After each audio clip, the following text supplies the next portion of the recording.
nickname given to the 13.5-ton bell that's inside the tower itself. It was nicknamed Big Ben after the Commissioner of Works, the person who oversaw the installation of the bell. His name was Benjamin Hall. He decided to enjoy themselves like you guys. If they don't wave back, it means they're from London and they're all miserable. Now, a famous building here in London is the Royal Festival Hall, here on the right hand side. This is the last remaining building from the Festival of Great Britain. It was built as a morale booster after World War II in 1951. Now, many of the world's finest acts are performed over here. Whitney Houston, Pavarotti, Michael Jackson, even Blue Eyes himself, Frank Sinatra. They've all Battle of the River Nile. Now, this is one of a pair. The other one sits in Central Park, New York. Now, whilst they were building it, they come under heavy German air fire, and they still managed to build the only bridge in London to be finished on time and under budget. So well done to the ladies. Polluted Thames water, avoiding the shopping trolleys and the car tyres. This here is a typical Londoner's weekend out. During a 6 weeks holiday, this would have been filled from families all over London. There is no need to take your kids on holiday. Why would you need to when you've got beaches like this on your doorstep? Now, still on the right hand side, the large red brick building. This is Stamford Wharf. This is where we manufactured the original OXO granule cube. Bridges we go underneath today, they are also the closest. At some points of the tide, we can't fit underneath this bridge. There is not enough room. Obviously at the moment we can, but you can see how low it is already. The tide at the moment is leaving London, so the water is getting lower. Now, because it is so close and so low, they have actually gained the nicknames, the Tunnels of Love. Now, superstition says, whilst going underneath the Tunnels of Love, if you look to your loved one and you give them a quick kiss on the lips, it will bring you many, many years of love and happiness. So don't be shy, ladies and gentlemen. Look to your loved one, give them a quick kiss on the lips, bring yourself some love and happiness. Now, if you're not here with your loved one, then just kiss your husband or your wife. It still works the same. On the right hand side, the large brown building. This is the old Bankside Power Station. It is now home to the Tate Modern Art Gallery. St Paul's Cathedral, designed by the famous architect Sir Christopher Wren. Now, he designed over 50 places of worship after the Great Fire.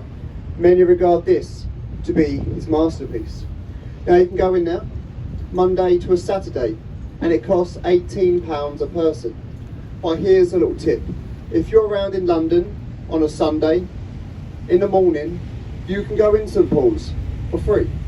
It's a church. They hold a Sunday service there every single week. With the timber frame and the thatched roof on the right hand side, this is a replica of Shakespeare's Globe Theatre. Now, I recommend this building because it isn't very expensive. You can go in now and watch a play performed by England's up and coming actors for as little as £10. Get ready before his plays. Now, me and the other captain, we also like to use this pub. We go in most nights after work. We go in here to conduct research for the commentaries that we give to you. Now, sometimes that research can take hours and hours and hours. Very thirsty work, all that research we do in the Anchor Pub. Of course, the world famous London Bridge. This is the 5th bridge to have stood here in over 2,000 years. They have written the words London Bridge into the brickwork underneath the archways. Now, the first bridge was built by the Romans. And like the nursery rhyme says, they've all either fallen down or burnt down. Apart from the 4th, we sold it to an American businessman. Robert McCulloch was his name. He bought that bridge for £2 million. He had that bridge taken down, brick by brick, and then shipped it over to Arizona, where that bridge now stands over Lake Havasu. As the UK's tallest building, this is the Shard, designed to look like a shard of glass falling from the sky. Designed by an Italian architect, Mr. Renzo Piano. Now they offered him £5 million for that design, and he turned it down. He said, if you want my design, then I want the penthouse instead. And they gave it to him. He later sold that penthouse for £48 million. Very clever man. Now all the apartments up there, they're all valued from 30 to 50 million pounds. Very expensive to live in the Shard. Now Belfast. It was built in Belfast, in Northern Ireland, in the Harland and Wolff shipyard. That's the same shipyard that built the ill-fated Titanic. Now notice the flag flying from the front of the warship. This is of course a Union Jack. However, it's the only Union Jack you'll see in London today, which sounds quite strange because that flag flies on many of the buildings here in London. But to be a Union Jack, that flag has to be flown on a wooden jackstaff on the front of a British warship, or taller masted ships to pass underneath. No matter what time of day it is, they will stop all road traffic, allowing the marine traffic to pass underneath. And it opens 364 days out of the year. There's only one day it doesn't open, and that is a day of the London Marathon. This marks the halfway point of the marathon, and they deem it unsafe to open the bridge as people are running across. Now if you ask me, it'll make it a little bit more enjoyable for us watching it on TV.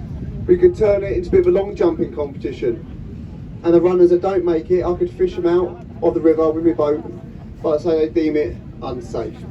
Now ladies and gentlemen, look at the walkways on the top of the towers. This is a Tower Bridge experience. When the bridge was first built, they were only open for a year before it became London's most notorious red light district. So they closed them for many, many years, then reopened them as part of the exhibition.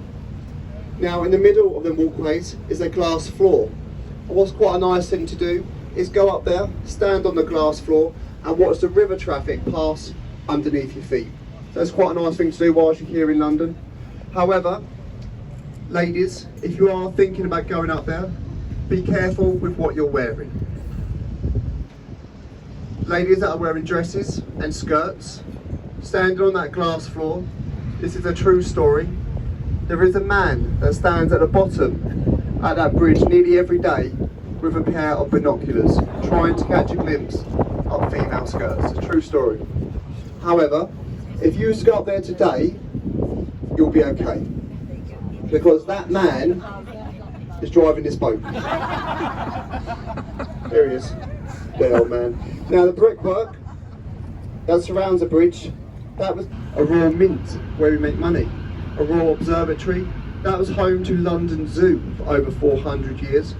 It's now a place where the Queen keeps her crown jewels, but it's most famous for a place of imprisonment and execution. Now if you was found guilty of being a traitor to the crown, you'd be rowed down the river by a waterman like myself, probably without the commentary, taken where you see entry to the Traitor's Gate along the river wall. Now that archway would be open. You'd be rowed through the archway, taken to a place known as the Bloody Tower, where your neck would be met with a very large, very blunt axe. Now if you were famous, it didn't stop there. Your head would be dipped in tar. They would put it onto a wooden spike and then put it onto London Bridge for everyone to look at.